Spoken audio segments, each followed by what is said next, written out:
Hey, what is up? Welcome to this episode of the Entrepreneur to Entrepreneur podcast. As always, I'm your host, Brian Lofermento. And the more I think about all of us growing our businesses, I keep coming to one conclusion, and that is if you take focused action, then your chances to succeed are pretty good. And that's why I'm so excited to introduce you to today's guest, because out of all the things I've seen about her, it seems like she is really at the intersection of focused action. This is someone who believes that if you plan things out and you have a strategy and you execute on that strategy, then you can and will succeed. Let me introduce you to her. Her name is Christie Harrison. Christie is the founder of Core Performance 3816, which is a business consulting and coaching firm dedicated to helping entrepreneurs, professionals, and organizations achieve sustainable growth. With a background in public policy, operations, and strategic business development, she brings over 2 decades of experience guiding businesses and individuals towards success. Christie specializes in business strategy, leadership coaching, and professional development, helping startups find structure,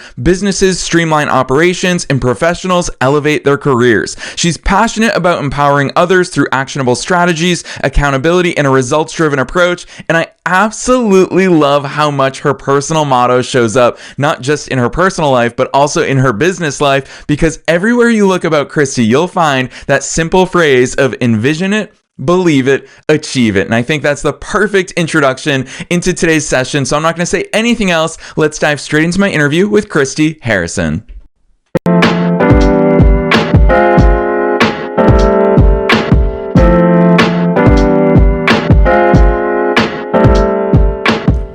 All right, Christie, I am so very excited that you're here with us today. First things first, welcome to the show. Thank you for having me.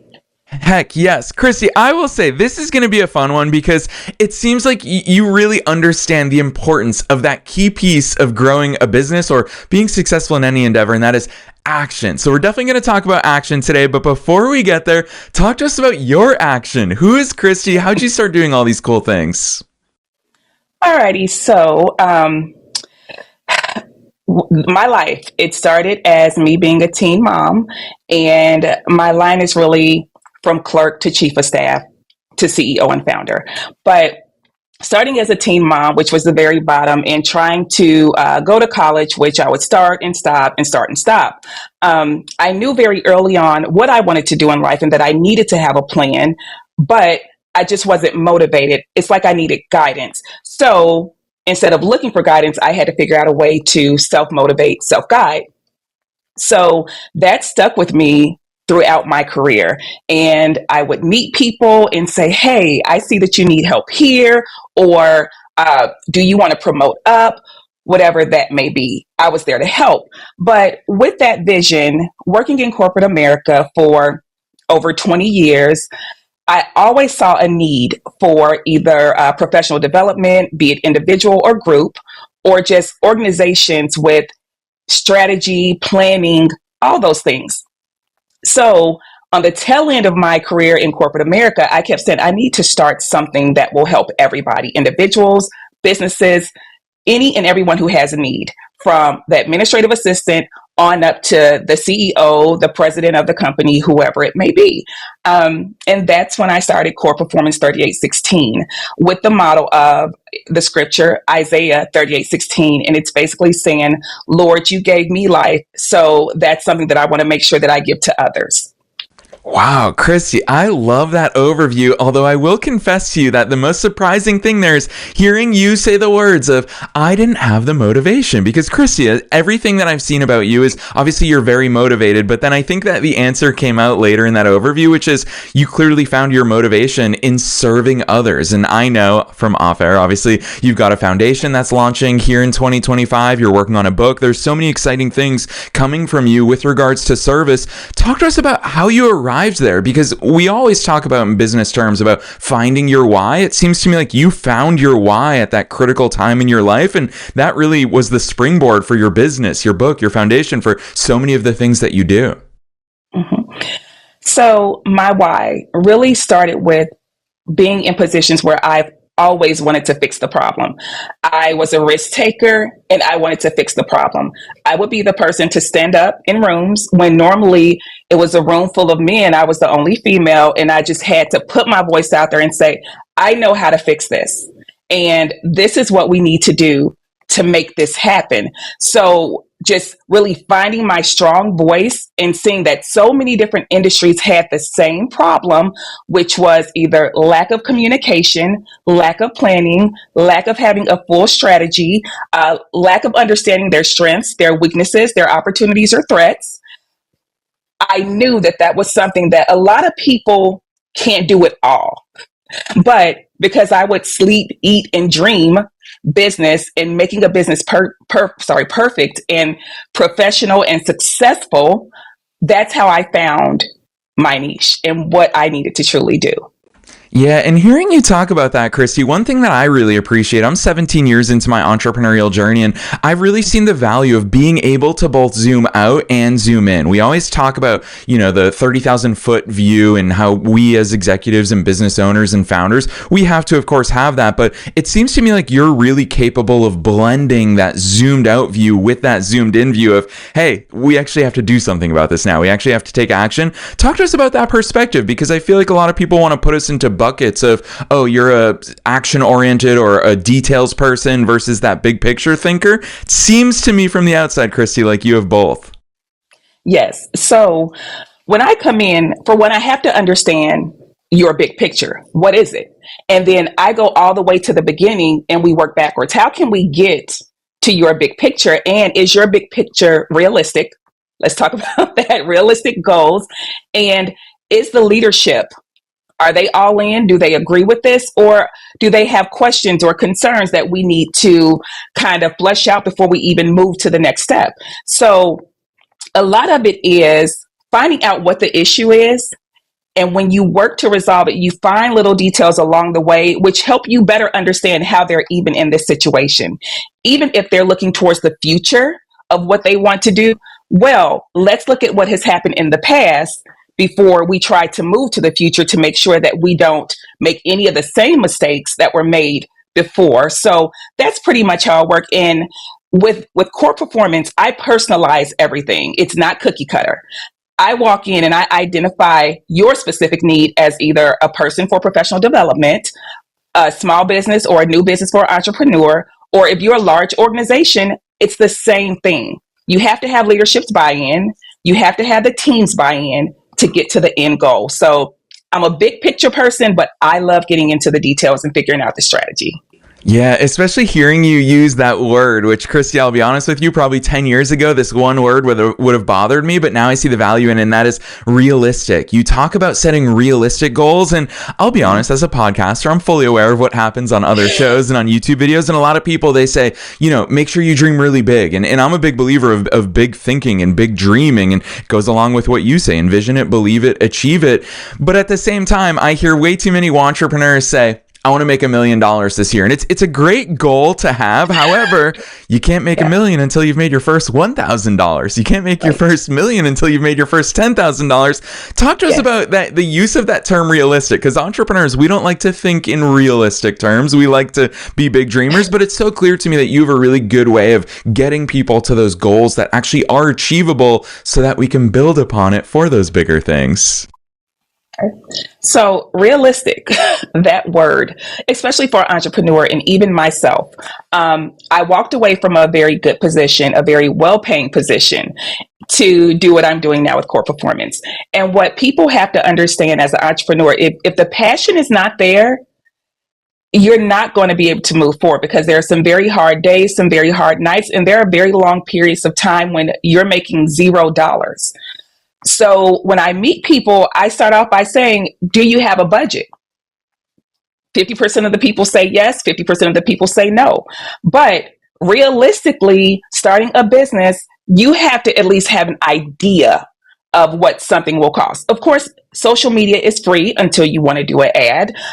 Sitting with me, there's a cost. So there's some type of investment, but you can't leave your full-time job if you're not prepared.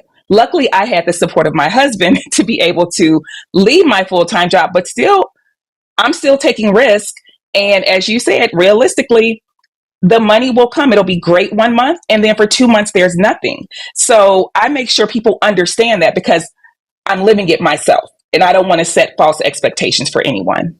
Yeah, it's so important. And that's the real stuff. I appreciate you sharing that with our audience, Christy, because that's the one thing that I don't think I anticipated when I quit my full-time job. Right after I graduated college, I took a job in healthcare. And when I quit that, I realized, oh, I don't get a paycheck every single week. Like, I'm going to have months where I have a lot of sales and I get paid really well. And then I could have 3 months of absolute famine. And of course, there's ways that we grow through that. And there's the ways that we get accustomed to that. And you're living proof of that. I love the fact that you use your own entrepreneurial hat in the way that you help others as well. But I want to take advantage of that zooming reel out, because whether you talk about businesses, whether you talk about individuals that you help, you always start with that planning phase. I would love to hear how Christy, with all the experience that she has from public policy to operations, how do you even start to make a plan for people?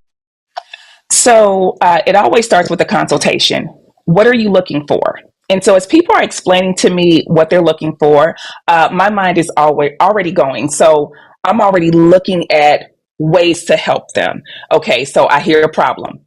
I'll write that down, and I'll write down the resolution that popped in my head, a couple of key words to help me, when I'm reviewing the notes and going back over everything and completing the plan. So we always start with a plan. And with that consultation, you get the interview. And then the second part of that consultation, you'll get your actual business plan, the whole picture. It could be a year, it could be 5 years, whatever that plan looks like. It is very detailed. It is from start, like some people have to get their LLC, their DBA, open a bank account, to even businesses that have been open for 3 years and they just opened because they were excited about doing something and they just started. But now we have to come back and go back to the basis of, why did you start? What do you have in place? What lessons have you learned? And what do you need from me? Because once they tell me what they need from me, it really starts a good conversation, because 9 times out of 10, what they think they need from me is really not what they need. They're just lost and they don't know where to go from there. So it always starts with a consultation. What is the problem? We come up with a resolution. And with that resolution, you'll have a very clear plan on how to move forward. You can either do it by yourself or do it with me, depending on your budget. But that's pretty much it. You have to have a plan. Even if you say, I want a 5-day plan, you have to have a 5-day plan, and you have to follow it by the book to ensure that that end goal actually works for you. Yes, Christy, you just called out right there. I'll be honest with you, while we're on the air together, that's the piece that I've been so excited to go here with you on the air together, is that I love how openly you acknowledge the plan is one thing. Having a great plan, that sets you up for success. But if you don't follow it, the plan is ultimately completely worthless. Talk to us about that gap, because that gap between planning and executing, to me, that's the success gap. And to me, and all the things I've seen about you and your business and your work, that really is what separates you from so many different people in the way that you operate, is you plan it, but then you also do it. Why do so many people not follow these plans? Because every plan has good intentions, but where do we go wrong, Christy? So I like to identify that as, oh, I knew I could do it on my own. I can figure this out. Just like you have driving directions, right? Back in the day, telling my age, we used to have to print out a MapQuest, and MapQuest would tell us, you go here, you turn right, you go here, you turn left, whatever that is, that's what we would do. And if we veered off the path, it was, I can figure this out. I can get there because I saw a landmark. Well, I thought that was the same oak tree that I saw. Maybe not. And you just get lost and you keep going because you feel like, I can figure it out. That's the same with a business plan. There are people who feel like, for one, the business plan that you present to them, I could have done this on my own. I could have just used Google or AI to figure out a plan on my own. That's not the case. The way my plan goes, I ensure that every detail is there, even the small details. Even if it's a marketing plan, you have your content calendar, everything that you need to create. If you need to go to networking events, I'll tell you how many networking events that you need to go to a month.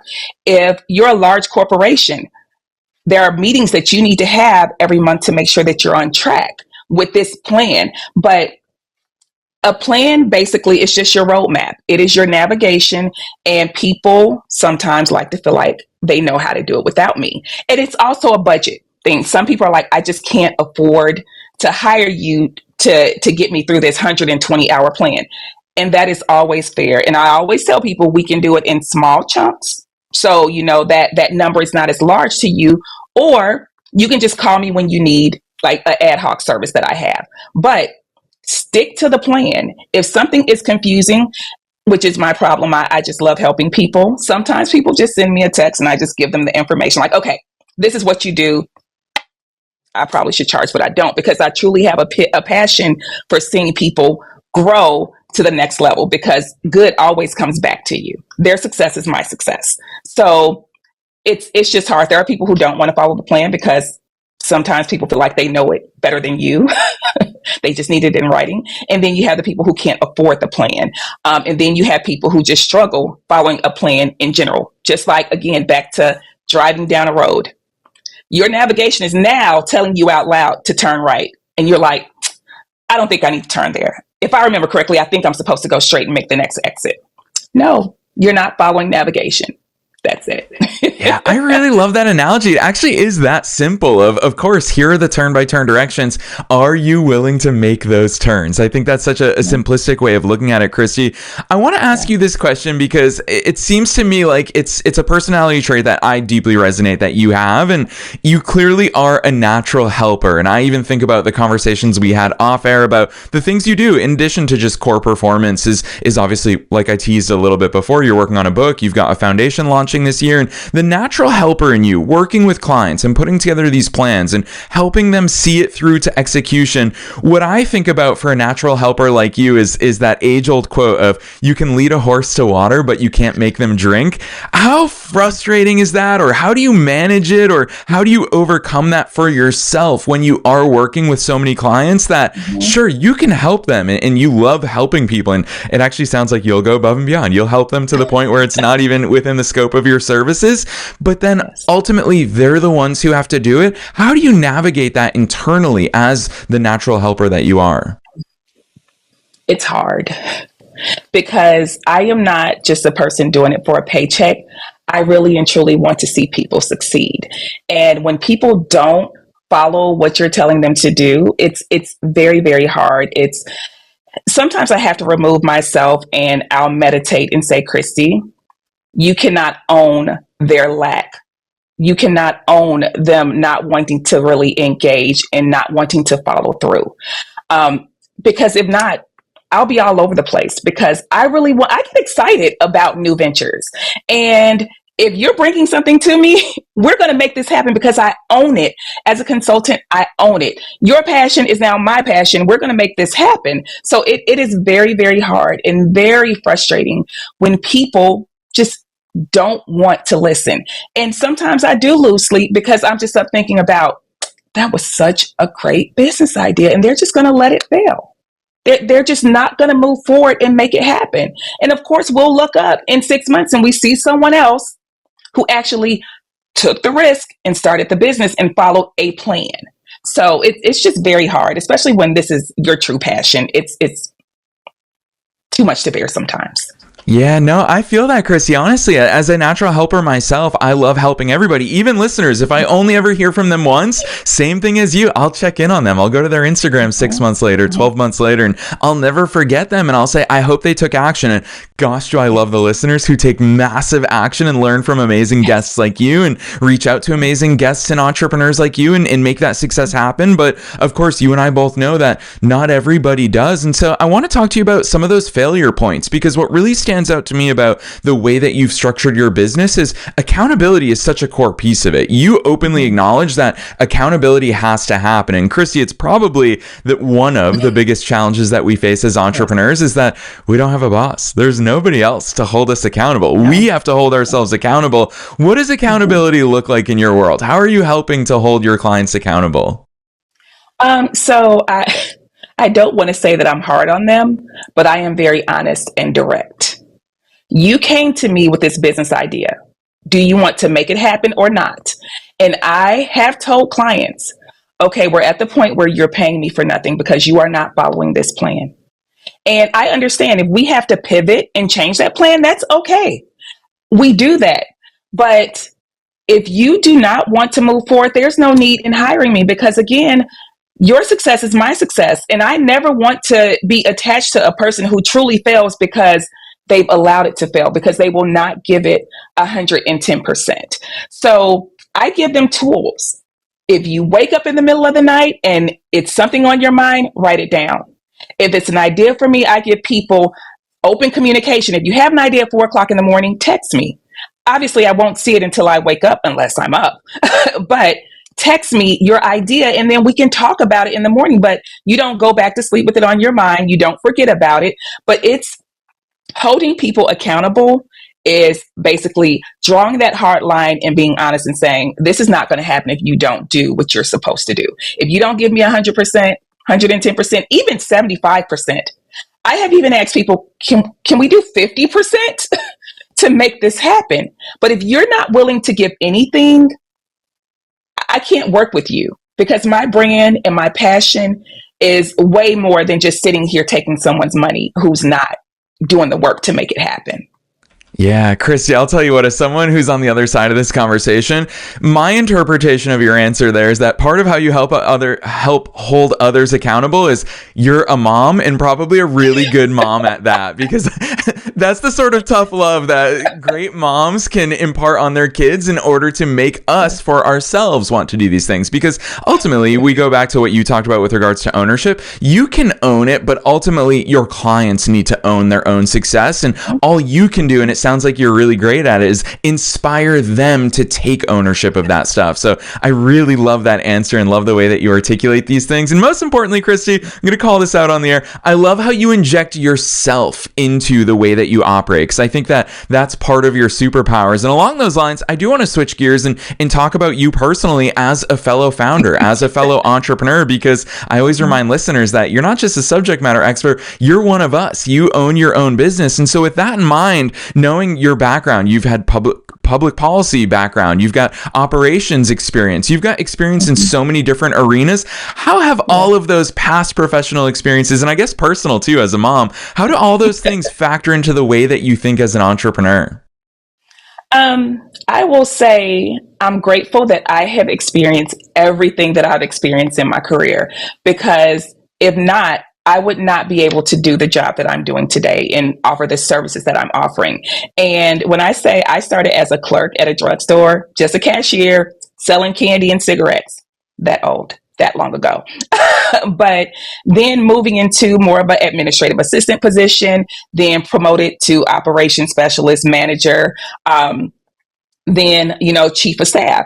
All those positions actually just prepared me for where I am today. And not only being in those positions and having to manage being a mother and a wife. We're a blended family. We have six kids from 3 adults and 3 teenagers. So learning to have to manage all of those different pieces in my life, along with a job, and having to make sacrifices, true sacrifices, that has helped me so much in my life. And when I say I've had to pivot way more than anybody that I know, it's because my vision wouldn't allow me to stay stagnant and just go on the same path when that path was not serving me. Even in those positions, I knew very early on, I can't be an administrative assistant. Or either I just don't want to be a supervisor. I don't want to just be a manager. I've mastered these positions.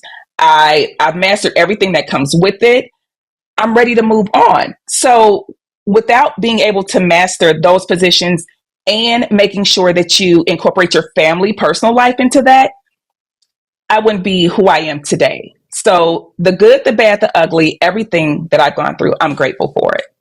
Yes, I love that perspective. I always love that concept, Christy, of the fact that we're being uniquely prepared for things that even we can't envision. And even in just that overview that you gave us, you weave together those experiences. You certainly, 10 years ago, you had no idea what all of these experiences were leading you towards, but you trusted that path. You learned from that path. You clearly are very growth oriented, and you were very intentional along the way about what each step was leading you towards. And so I so appreciate that part of your story. And I'm going to use that as a little bit of a teaser from our off-air conversation. Talk to us about those future-looking growth plans, because obviously you're not stopping. You use the word just. You're not just doing core performance 3816 so that you can serve the clients that you serve, which is incredible, but you're also working on some other ventures and projects as well, Christy. Tease listeners with some of those. Even though we can't tie dates to them, I'm so excited about what you've got coming down the pipeline.